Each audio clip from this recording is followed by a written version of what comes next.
my name is Scott Smallwood. I was diagnosed with a PNET in 2014. At that time, there were no liver lesions or any spread. So I had surgery in 2014 in May and had my whole pancreas removed. At that time, I thought I was NED, which was great. And about 3 months later, there were some tumors in my liver.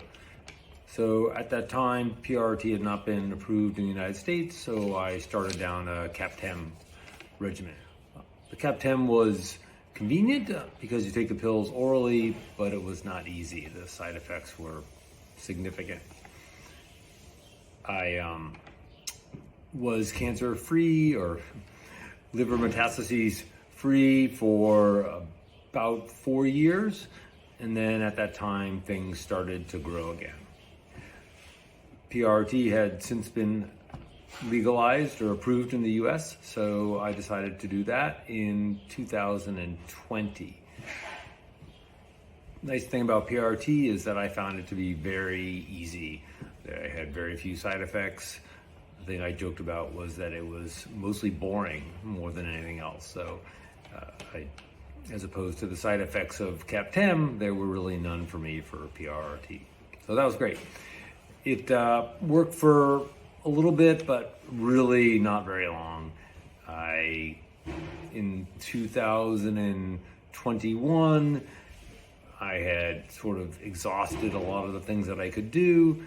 I had been in touch with Josh Mailman and Bonnie Clark during this whole time, and they put me in touch with Dr. Baum. So in early November of 2021, I went to see Dr. Baum. The good news was that he thought he could treat me. The bad news was that the cancer was a lot worse than he had thought. There were tumors throughout my liver. You could almost not see the liver because there was so much tumor. So that was pretty scary. I was quite worried, but he seemed optimistic that he could do something. So I went back to see Dr. Baum in November for Thanksgiving. I spent Thanksgiving in Wiesbaden and got a treatment, and then went back 3 months later for another scan and another treatment. And that scan showed a huge amount of improvement. It was really pretty remarkable. I was thrilled. Dr. Baum was thrilled. It was sort of hard to believe.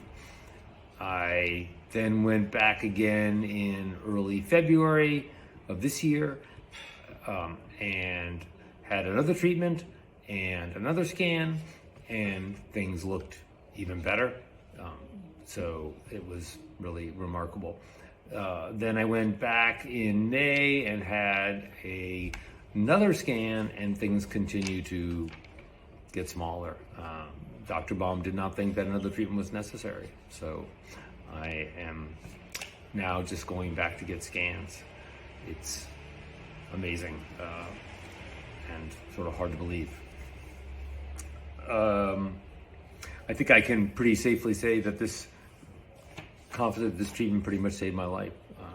I was on a very bad trajectory, and now I'm not. I've always been a math and science guy from when I was a small child. My work is finding patterns in financial data. I find the science of nuclear medicine to be very interesting and inspiring. It brings so many disciplines together, from physics and chemistry to biology and math. There's some kind of wonderful symmetry to the fact that what has pretty much saved my life is something that I've been fascinated by my whole life. So it feels sort of cool. I'm so thankful to everybody who has helped me throughout this whole process, starting with Dr. Baum and my oncologist at Stanford, Dr. George Fisher, to Josh Mailman and Bonnie Clark, and my surgeon at Stanford, Dr. Jeff Norton, as well as my family and friends who have supported me through all of this. It's been a really long journey, and hopefully it will continue for a long time. The one thing that really frustrates me is that I am where I am right now because of the connections that I had and the means that I had to be able to go to Germany. A lot of people don't have that, and that's frustrating. I'm very passionate about helping to move this science forward and bring a lot of these treatments back to the US. And I think that's what the Mars shot is going to do. So I'm all in. Thanks. Bye.